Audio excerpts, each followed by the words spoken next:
Hello, good morning mga friendship. For today's video, ayan, gagawa tayo ng vegetable dumpling.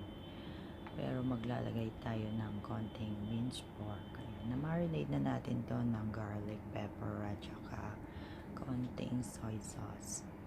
At ito naman ang ating wooden mushroom, yung tinatawag nating mouse deer. Ayan, dry po siya mga friendship. Ayan, sinok ko siya at na-boil na siya. And cut natin siya ng maliliit. At ito naman ang ating vegetable na ilalagay. Meron tayong shredded cabbage, carrots, at spring onion. So ngayon, ang ating gagawin, iluluto natin yung ating mga ingredients. So ayan, napapagpainit na tayo ng oil. Itisir lang natin yung ating marinated minced pork.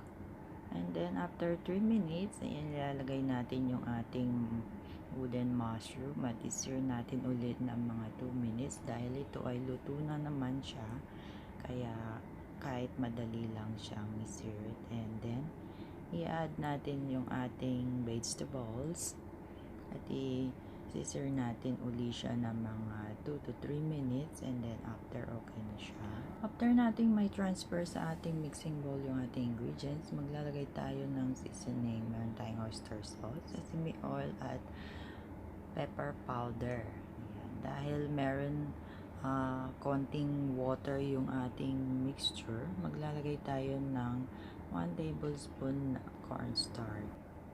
So, ayan na sila mga friendship. After natin nabalot kagabi, ayan, inilagay ko sa freezer. After overnight na freezer natin sila, ayan, pwede na natin silang i-store dito sa plastic natin na malinis.